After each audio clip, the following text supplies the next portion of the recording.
Christ has destroyed death and brought life to life through the gospel.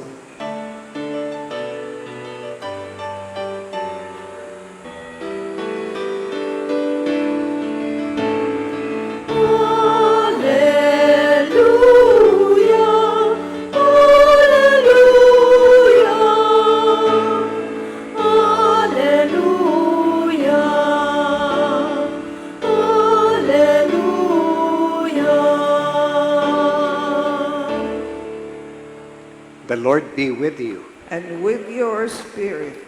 A proclamation from the Holy Gospel according to Matthew. Glory to you, O Lord. While Jesus was speaking, an official came forward, knelt down before him and said, "My daughter has just died, but come, lay your hands on her, and she will live." A woman suffering hemorrhages for 12 years came up behind him and touched the tassel on his cloak. She said to herself, "If only I can touch his cloak, I shall be cured." Jesus turned around and saw her and said, "Courage, daughter, your faith has saved you." And from that hour, the woman was cured.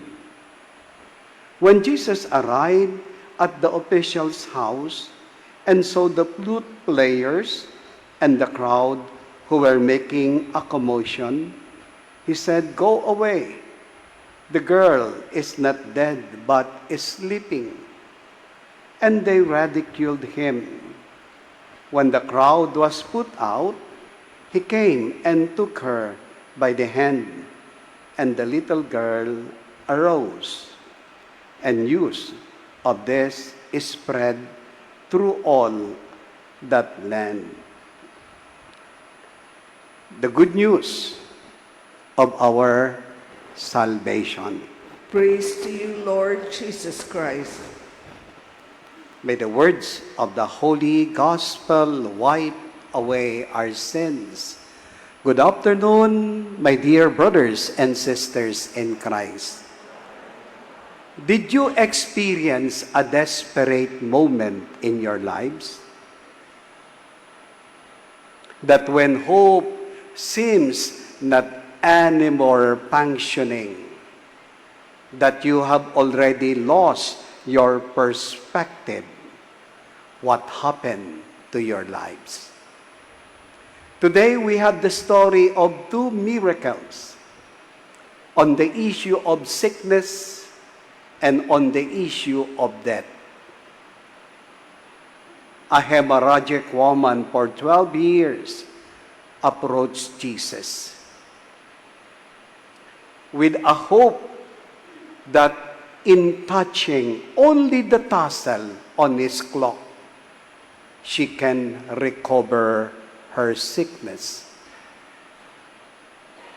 And when Jesus noticed what really transpiring in the crowd,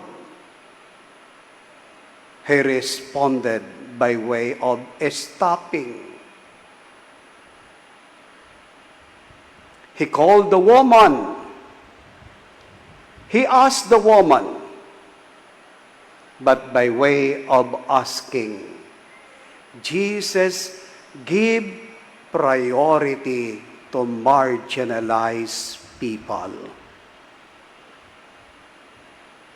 Are we Jesus in so many manners in order to heal the cancer of our country? Bleeding for many years and seeking for the right healing and reconciliation.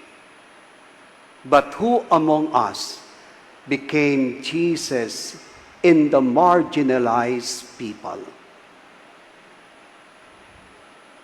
When Jesus stopped, he wants to know the situation. When Jesus asked, He wants to be properly identified with the situation. And when Jesus asked the woman, he wants to have a personal contact with a person. The healing happened because the woman had the courage to approach God in a desperate moment. 12 years of hemorrhagic disease. Nagpapadugo, dinudugo, at dala ng dugong yan din ang dahilan kung bakit may tinatawag tayong gawad kalinga. The gawad kalinga is a padugo system that in order to alleviate the needs of the poor, because that gawad kalinga is providing heart for the poor. We cannot mold, we cannot form, we cannot transform the poor unless their hearts are properly shaped up. When Jesus told the woman, "Take courage, your faith has saved you," Jesus enters into the dynamic of the marginalized person. He provided a heart in order to transform the heart of the person wanting to be properly healed. Yan po yung ginagawa ng Couples for Christ, gawad kalinga. Nagpapadugo sila. Pero on the account of reaching out the poor has also the accountability, and that is to do a bayanihan spirit. What is the bayanihan spirit here? Jesus already recognizes the woman, you are not anymore impure. You can now integrate into the community because by way of your faith saved you. That is on the one hand. On the other hand, we have here an official of the court by the name Jairus. He was powerful, but what can power do in line with the issue of death? And when he knelt down with Jesus, the only pleading, restore the life of my daughter. Kung sinabi po ni Jairus, patay na po, Panginoon, ang aking anak na babae, bakit si Jesus ay pumunta pa sa bahay ni Jairus? Ano kaya ang dahilan? Alam mo po, sa kultura ng Hudyo, i-declare lang ang isang tao totally dead after 3 days. Nakaka-connect po ba kayo? Jesus died in the span of 3 days. But after 3 days, Jesus resurrected. Ay wala pa pong isang araw,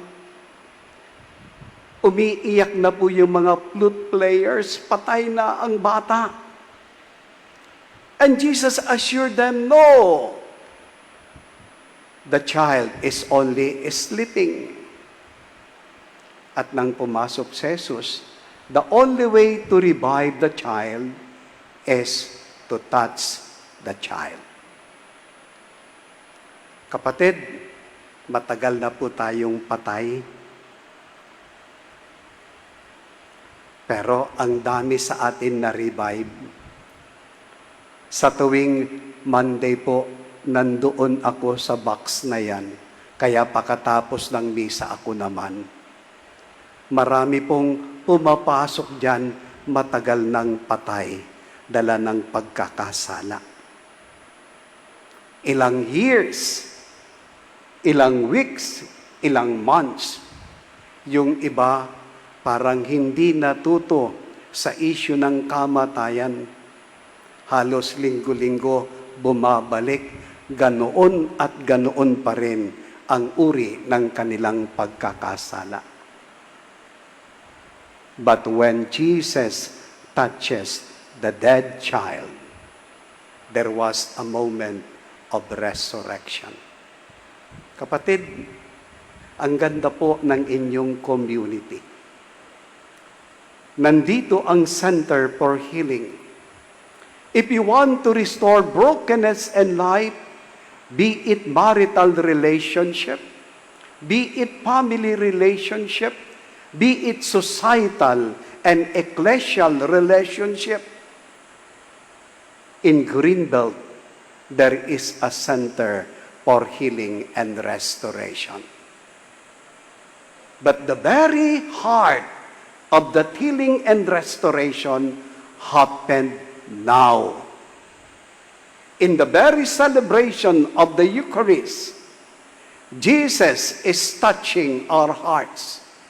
By the proclamation of the Word, Jesus became incarnate in the heart of every believers. By way of receiving the body of Jesus, we become body for the least fortunate in our society in order to restore dying hope. Nagulat po ako sa aking pagbababad sa counseling session. Isang babae lumapit sa akin at nagsabi, "Father, bukas po ay birthday ko. Kaya lamang po may problema ako ngayon." At ano ang problema? Tinanong ko ang babae, gusto ko na pong magpakamatay. Gusto niyang mag-celebrate ng birthday kinabukasan, pero ngayon gusto niyang kitilin ang buhay. Sabi ko, meron ka bang sakit sa pag-iisip? Sabi niya, wala naman, Father. Ano ba ang hanap buhay mo? Sabi niya, magtataka ka, Father, sa akin, sapagkat ako po'y isang psychologist. Oh, sabi ko, psychologist ka naman pala. Ay, bakit ganoon ang pananaw mo sa buhay? Kapatid, kapag nawawala sa atin yung hope and aspiration to live, our status quo means nothing. Pag nawala sa atin yung mga defenses ng buhay natin, wala ang status quo natin, wala ang material natin, everything, wala yan. Sapagkat ang mararanasan mo, total emptiness. Mararanasan mo the dark night of the senses and even the dark night of the soul. But one thing, only a spark of light.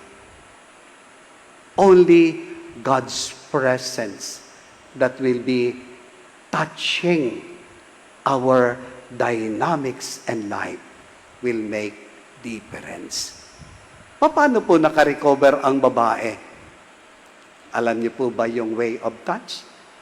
Pinatawa ko lang yung babae. Sabi ko, kung gusto mo magpakamatay bukas, isa lang ang gusto kong gawin mo sa araw na ito, i-blow out mo ako. I-celebrate natin ang buhay. Baka yung pagbabahagi mo ng buhay sa akin as a way of saying thanks and your gratitude to God, baka ma-recover mo yung loss mo. True enough, paglabas niyo po ng confession, masayang-masaya na siya. Kayo po ba, dinudugo? Namamatay na ba ang ating pag-asa? Sa araw na ito, there is a historical moment that is going on in the Senate. We pray for healing of our nation. We pray for accountability and transparency. We pray for the restoration of justice and peace. Wala tayong kinukondemn na tao. People are good people when they can experience the goodness of God. People can be transformed if they can only touch the heart of Jesus, because Jesus will be the one to touch our hearts.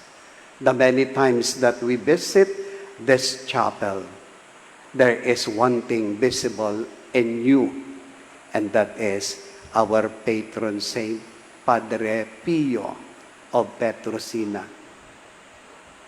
Whoever touches the hands, the body of Padre Pio, with full surrender to God, Padre Pio will become a true instrument for our healing.